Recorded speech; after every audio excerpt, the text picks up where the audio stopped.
I was a kid, I woke up in the middle of the night to my bed, shaking.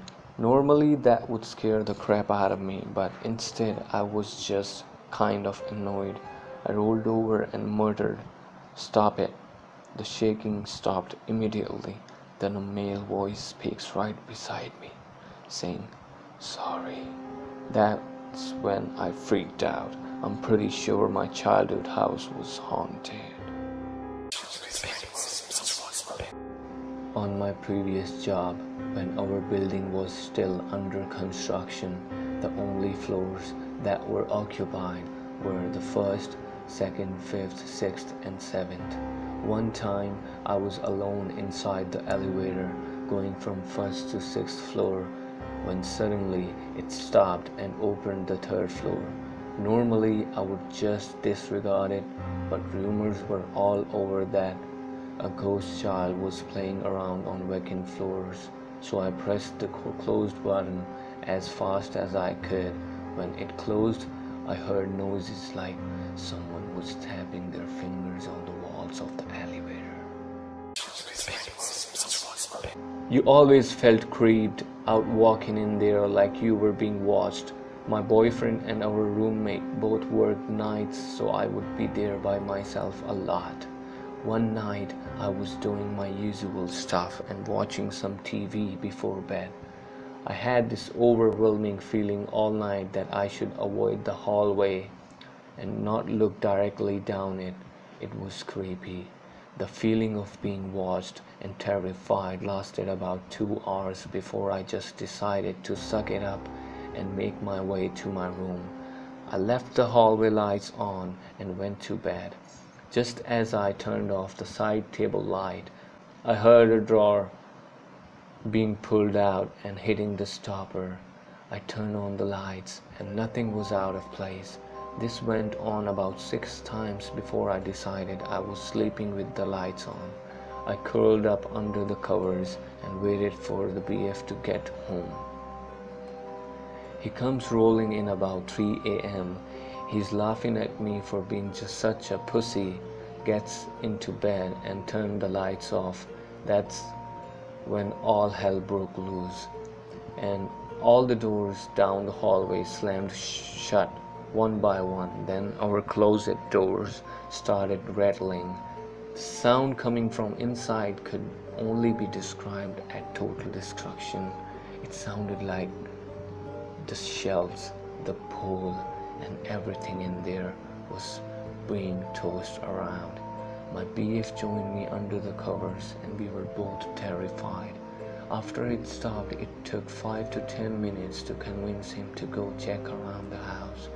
Nothing was out of place, and our roommate had drove 3 hours back home that night to be with his family, so we knew it wasn't him. We slept with the light on the rest of the night and moved out soon after. I still can't drive by that house without being creeped out. I was sitting in my room at like 11:30 p.m. Heard a lot of shit downstairs. Assumed it was my mom. Heard her walk up the stairs to my room. "Stop." I called out to her. She didn't say anything and walked downstairs. I went down about half an hour later to find a piece of paper with the words, "You're lucky, I'm scared too," on it, and a whole bunch of shit was missing. Cold mom, she still hadn't arrived home from a dinner she was at with her friends. I called the cops and locked myself in the bathroom, but I think they left when they realized I was still home. Probably the most scared I've ever been when I was hiding in the bathroom. I was sitting in our office room, home alone, when I was 19. I was typing a paper for one of my college classes. The office room used to be my sister's room before she moved out, so a lot of her decorations are still there. She had a photo of a mountain range, an oval-shaped mirror, and 3 different hangings that read faith, hope, and love. This makes 5 total things hanging on the wall in the room. Suddenly I got random chills, which happened all the time. It was pretty cold, but this time, as soon as I got the chills, everything in the room, hanging on the walls, fell off simultaneously. This really freaked me out, but it got a tiny bit worse. I got up and walked out of the room, only noticed everything hanging on a wall in my house had fell, besides the television in my room, all the pictures in the living room and other rooms, all the trophies in my room from little league sports, and even a stand that held candles. I wasn't sure what to do. I picked up all the stuff and hung it back up, which actually took me around 15 to 20 minutes. Then I drove to campus to finish my paper. Never told my parents. It's also worth mentioning this happened around noon on a sunny day 3 winters ago. I preface this by saying that I'm not religious and I do not believe in paranormal. That said, it was the month of November when I was visiting Edinburgh, Scotland. It was cold and I was laid in a long sleeved shirt, sweatshirt and winter jacket. In the evening, my friends and I decided to go on one of the haunted walking tours that takes you through the vaults beneath the city. They are, of course, rumored to be haunted by the poor, destitute, and deplorable people who died gruesome deaths therein. One underground vault is said to house a particularly demonic spirit. It is said to be trapped within the confines of a circle of stone built by Wiccans to protect the living from its unfettered evil. While standing alongside the stone circle, my friend, who herself is Wiccan, began chanting barely intangibly under her breath. I suddenly felt a flurry of wind at my neck, then nails dug deeply into the flesh of my back and dragged down my body from my shoulders to my waist. I was completely frozen in fear, too shocked to scream, although I was filled with white-hot pain.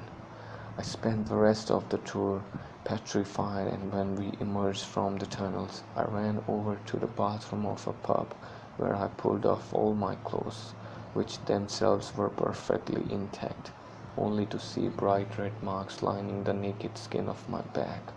I've told my friends and family this story, and they think it should be enough for me to cave and believe in the supernatural. I still don't, but I also can't explain what happened in those tunnels underground. I was home alone once my parents were out of town. We just moved into our house, so there was an empty lot next to our house, which a house half built. My parents were the types to leave the outdoor side garage door unlocked. Dumbasses. I know. Well, while they were gone, I was watching TV, and all of a sudden the door that leads into my garage from the inside started to wiggle. I put my TV on mute and I listened again. I see it actually moved that time. I start freaking out and I'm kind of in shock, looking for the phone, can't find the phone. So I search for my cell phone. Remembered I left my charger in my parents' car, so I'm frantically looking for the house phone. Our house was so new, my mom hadn't even put blinds on or drapes up in the kitchen or living room. Well, whoever was wiggling my garage door knob starts banging on the windows in my living room. Again, no blinds or phone, and at that moment I realized this guy is seeing my every move. So I shoot upstairs again, looking frantically for the phone and also trying to figure out how and where I would jump out of my house to get away from the maniac that's outside my house if I needed to. He then starts pounding on my front door. I can't tell at that point he's using something metal or plastic by the sound of the thumbs I really thought he was going to shoot my door open.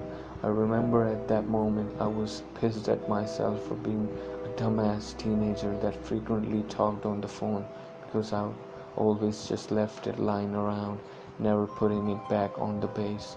I wanted so badly to push the button that detects where my house phone is, but I thought if he heard where it was, he'd break the window nearest to it and take it. I then remembered I left the phone in my mom's room, and as I passed the hallway to her room, I see two people pacing in front of my house. I'm freaking out, trying to find my dad's gun in my parents' room. I find the phone and call 911. As I'm on the phone, the window breaks. I'm upstairs and I'm scared to death. Suddenly, everything goes silent. I'm waiting for my parents' pitch black closet for what seems like an eternity. Then I hear the sirens. Cops showed up, but there is no one to be found. I figured that they hadn't gone too far since it had just occurred. Cops never found my tormentors. On the plus side, the company building, then the house next door, same company that built ours, hired overnight securities to stay on our streets until the house was built, which was definitely refreshing.